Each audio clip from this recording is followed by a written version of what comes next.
mbaa li ñu dundoon ci weeru mars moo fi na amaat tey jile ci àjjuma ji réew mi quotidien nag moo samp laaj boobu ak manifestation bi nga xamante ni yeewi askan wi dëkk bëgg amal te kii di préfet bu ndakaaru nangulu leen ko Sud Quotidien tamit àddu ci loolu ku moytul àjjuma gu metti moo naa am tey jile ak manifestation bi nga xamante ni ñoom waa Yewwi bëgg nañ ko amal ci ndakaaru ak Ziguinchor L'Obs moom dafa gis ni ndakaaru jamono jile nag dafa mel ni ci ab njàkkare la nekk Macky Sall ak ay ñoñam ñoom dañoo taxaw temm nara jàmmaarloog Sonko ak ñoñam moom journal bi di wax ni ku moytu la fi xewoon ca weeru mars atum 2021 mu xewaat fii lu jëm ci Serigne Assane Mbacké moom mi nga xamante ni moo doon tëddee ay gone yu góor L'Obs ñëw di wax ni lan moo tax nag dossier bi mënuñu ko juger ci flagrant délit Le Quotidien ci marche bu Yewwi la daal di àddu ak ñii di waa société civile bi nag di woote ab jàmm Vox Populi gis ni tiitaange moo am ci ndakaaru ak Ziguinchor waaye ñii di takk der yi nag ñu ngi fees dell ci ndakaaru kenn ki nga xamante ni ci coalition boobu la bokk di Cheikh Tidiane Dièye moom muy yëkkati kàddu ci Vox Populi di wax ni nag Sénégal dafa bañoon xaatim lu jëm ci yamale lii di mandat yi ba tax na journal bi gis ni moom Cheikh Tidiane Dièye nag mu ngi vilipande kii di Macky Sall Les Échos dafa gis ni ab asamaan gu ñuul kukk mooy am tay jile fii ci ndakaaru ak waa Yewwi bi nga xamante ni dañoo bëgg a amal seen manifestation par force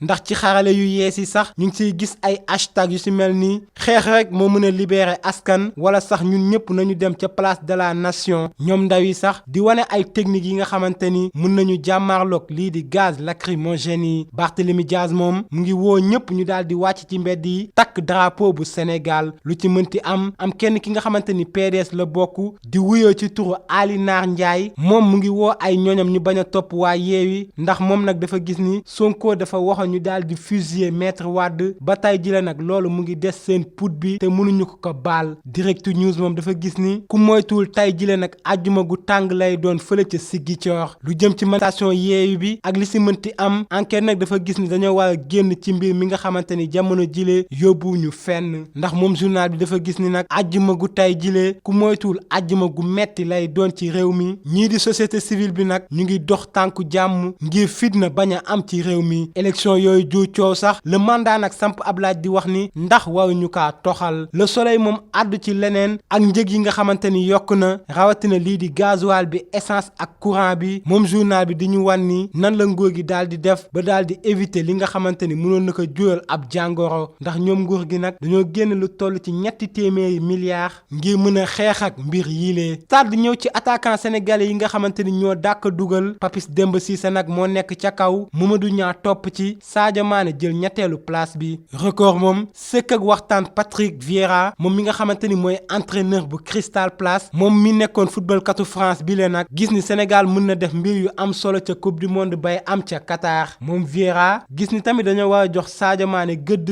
lu jëm ci ballon d'or bi Kouyaté bi nga xamante ni moom nag mu ngi football ca équipe boobu di Crystal Palace moom Patrick Vieira di wax ni moom Kouyaté nag ab footballkat bu xarañ la waaye tamit professionnel Franc doon amal moom tamit open press am démb ba tax na mbër yu mag ci làmb ji teew fa ku ci mel ni roi des arènes Modou Lo Papa Sow Gora Sock ak Garga 2 ba tax na moom Franc nag yëkkati ay kàddu di wax ni Sokh da ngay sóob